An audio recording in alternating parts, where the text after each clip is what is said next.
Oh, hi! Great seeing you all. Welcome back to another episode of Toy Talk. If you remember, on the last episode, we talked about the artist Sewer Vault Toys. Now, I'd like to say that Toy Talk doesn't play favorites, but we absolutely do play favorites. That's what we're about. It's about what our favorite types of things are. And so, Sewer Vault, who I'm a big fan of, was doing a giveaway. I entered. Happens that I won. So, let's check it out. The main focus of the giveaway was the Turtle Buddha, which, as you remember, last episode, I have a gold one, and this is a cool green one that we'll check out in a minute. There is this bootleg Ghost from the Kenner series of Ghostbusters, the real Ghostbusters action figures. This is a little 1984 bootleg resin Ghost. I don't know what figure it came with originally. We've also got, these are going to be fun. I'm really excited about these ones. We've got 2 canisters of ectoplasm. So, we got 2 different sizes, and it says ectoplasm. Sewer Vault Toys, ectoplasm slime with mini ghost included. I can't wait to crack those open. We've got some nice ectoplasm sample. It's a little bit gloopy in there. We'll pull that out and see what's up. What else do we have? A couple Sewer Vault stickers. And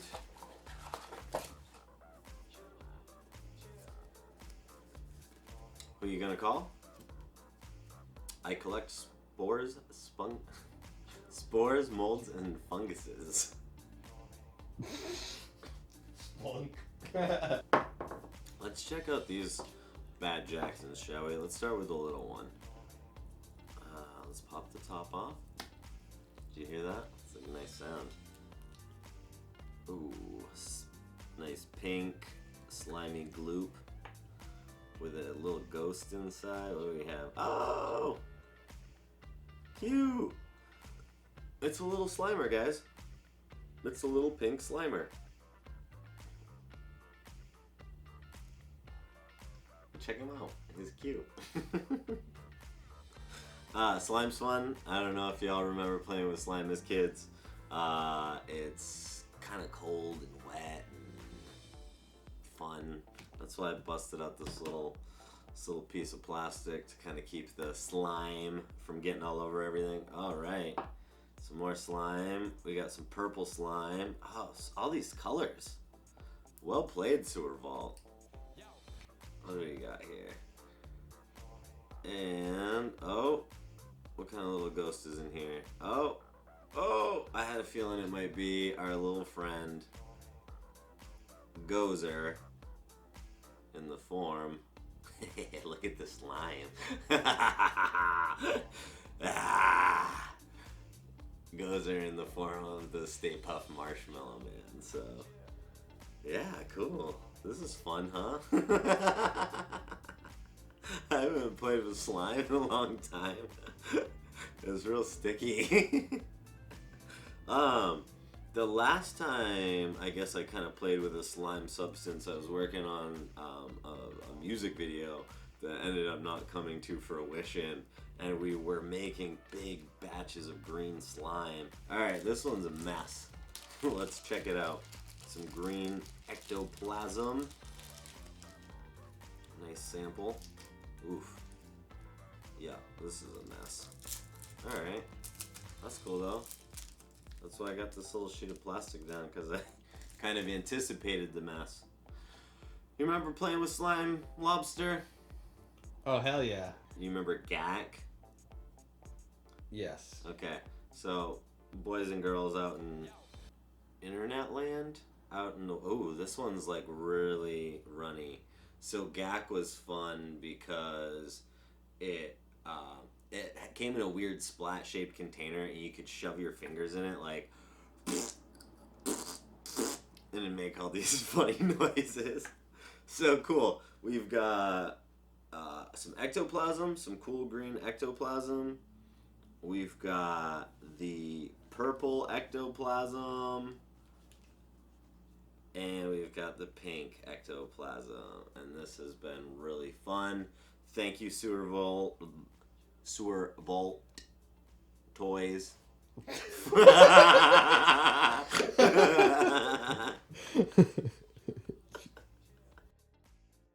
Alright, so that was fun. Green, purple, pink ectoplasm, a little pink Slimer, and a little kind of translucent, frosty Stay Puft Marshmallow Man, and this fun The Real Ghostbusters bootleg ghost figure. Alright, that along with our stickers concludes the Ghostbusters segment. So let me get some of this stuff out the way. Get out the way, yo. Get out the way, yo. I don't remember what song that is. Maybe some of you will. Alright, now let's open up this little turtle Buddha. I am a big fan of the turtle Buddha. I think it's awesome. I just gave my mother a little gold turtle Buddha for her birthday. She really liked it. And yeah, like I mentioned last time, if you go on Sewer Vault Toys' Instagram, that's where I hang out on Instagram. That's where I cyber hang. But again, they might have a Facebook as well. You'll see all kinds of different cool stuff that they do. So the turtle Buddha, cracking it open. Kind of a translucent green with green and maybe a little bit of pink confetti and a black wash. Man, that's killer. Turtle Buddha. Alright, moving along. I also recently got some classic Playmates action figures. So, as a kid, these were a couple of my favorite figures. My Navy SEAL Michelangelo, right? And my Hothead. Now, Hothead can be seen in the comic books, the Archie comic books, Ninja Turtle Adventures, it's called, Teenage Mutant Ninja Turtle Adventures. I don't remember what they call the character. He's also yellow in that, and as some of you might remember, the toys and the comics and the cartoon didn't always match up in terms of the designs. But, anywho, loved both of these figures, still do, glad to have them in my collection. I am also very glad to Toys R Dope for hooking me up with a complete Navy SEAL Michelangelo and a complete Hothead. Oh, it's got some neck action. Got a little bit stuck. That's cool though. We'll work with it. Alright, so yeah, like I was saying, some of my favorite action figures as a kid. The sculpts on these things are just ridiculous. One of the things I really like about the Playmates toys, and one of the things that's really innovative about them, is that before Playmates toys, all action figures outside of G.I. Joe just had the straight up and down articulation. The thing that Playmates toys did, and this is also their first action figure line, they figured out that taking a toy that was already kind of in a pose and cutting up the articulation to the pose made for a better toy. It gave more action to a pose and allowed you to do a little bit more with them.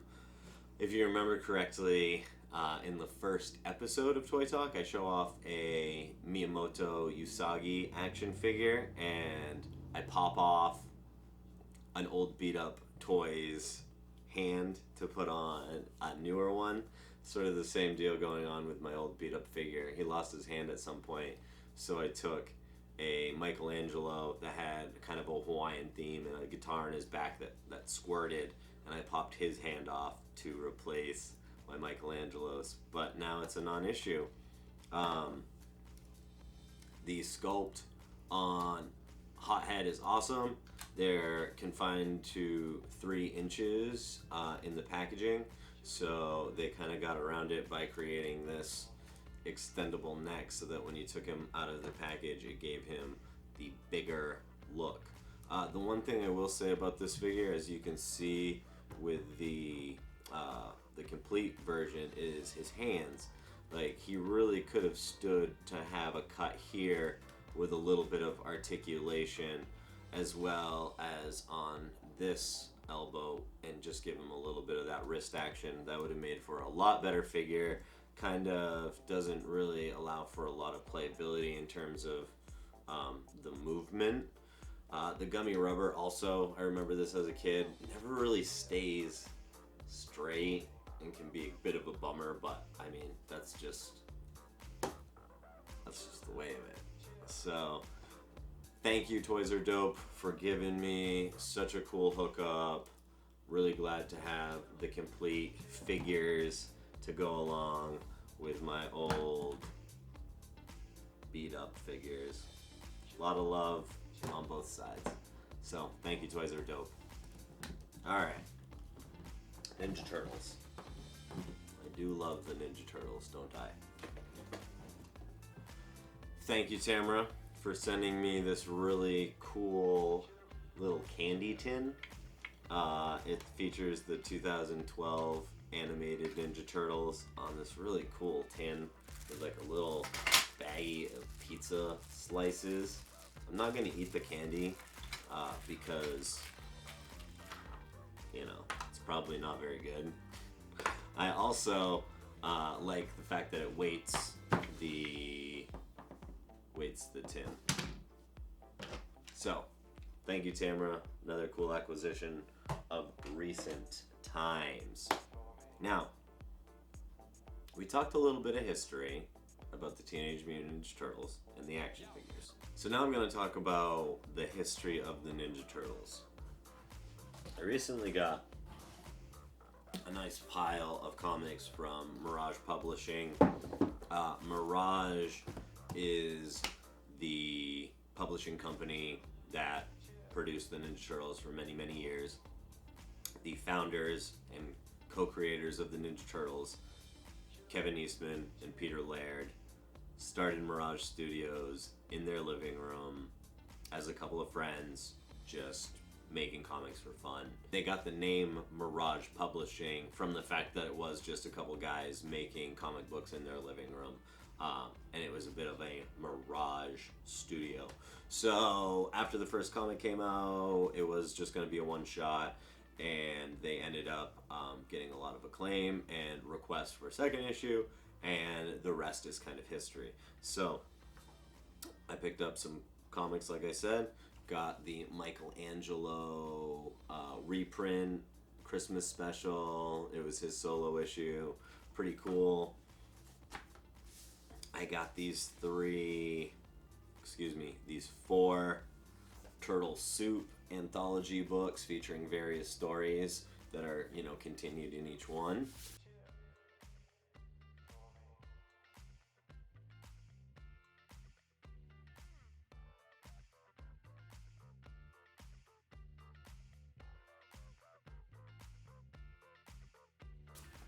The green gray sponge suit sushi ninjas, turtles. The Maltese turtle. Is that right? It is the Maltese turtle. Always concerned about providing misinformation.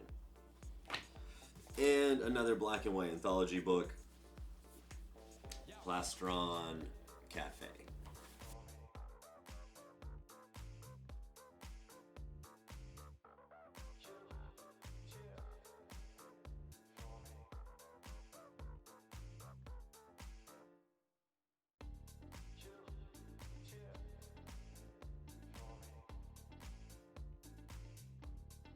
I also got this 4-issue crossover with the Flaming Carrot, who I know very little about, other than the fact that he was originally published through Dark Horse Comics, and they had a 3-issue crossover in his series before this transpired.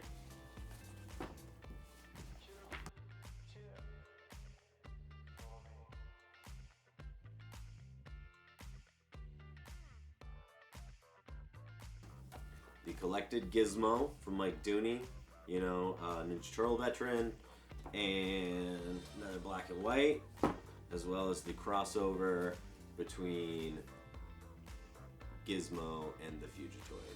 So that is my pile of reading for the near future. I look forward to it. Back to playing favorites. I've been a fan of Never Die clothing for about 2 years now.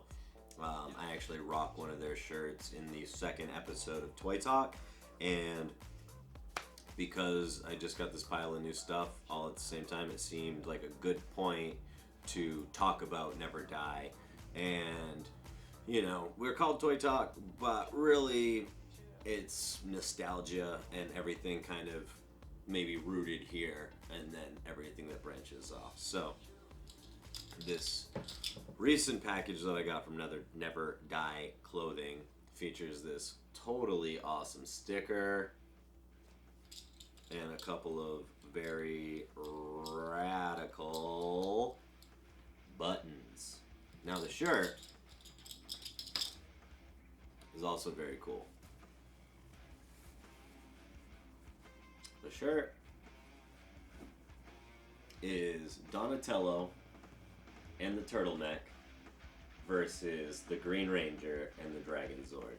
Now, I started picking this series of shirts up, which is called Versus. This is the third in the series. It's very recent.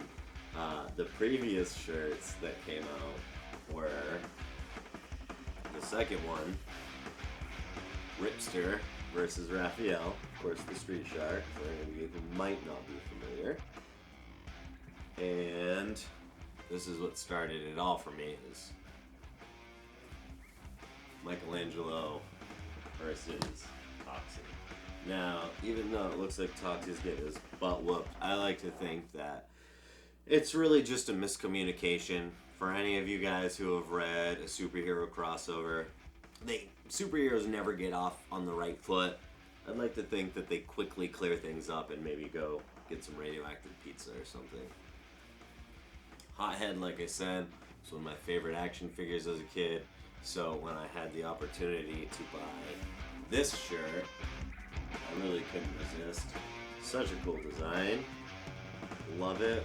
Love the Dragon Warrior. Very cool.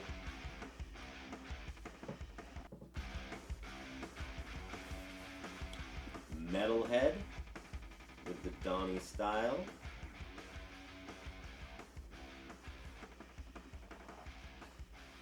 This t-shirt is called Masters. This is the second shirt that I picked up from Never Die.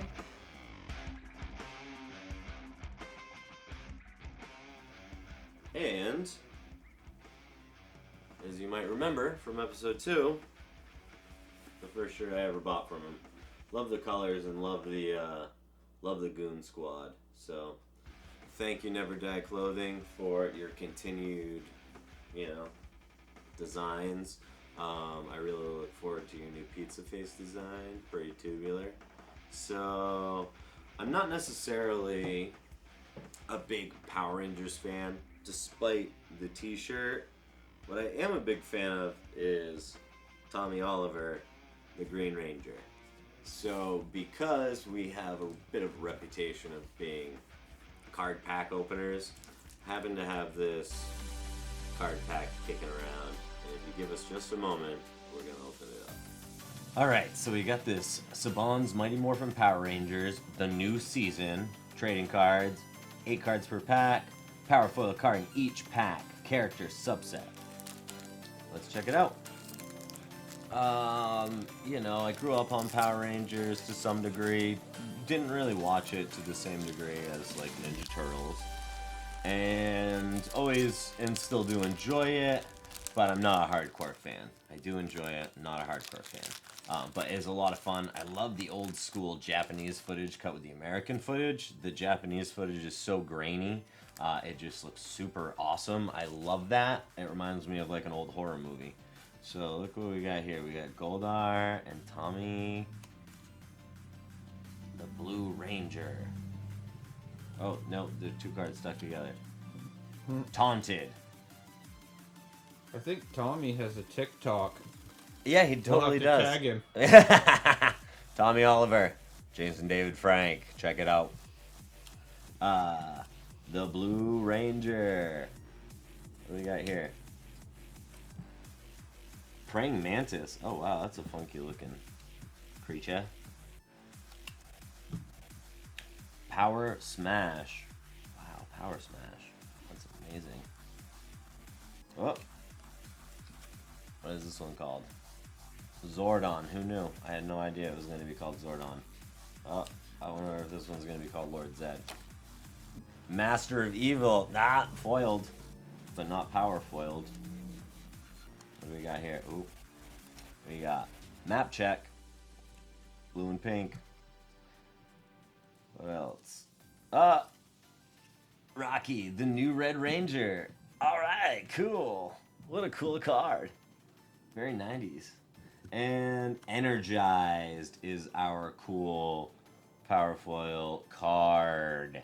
So yeah, that concludes this pack of Power Ranger cards and card openings in general for this episode. So I hope you all found some enjoyment in the content.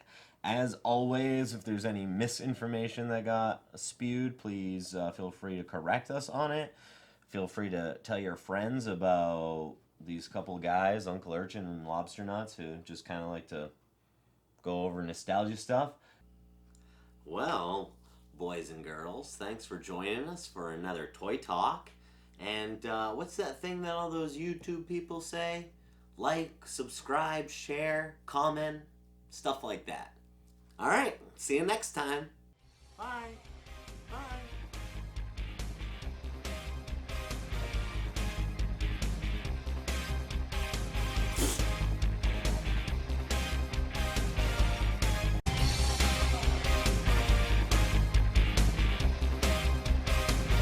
Oh, it's Tupac. Biggie Smalls just got dropped. I don't remember. Are we rolling? Yeah.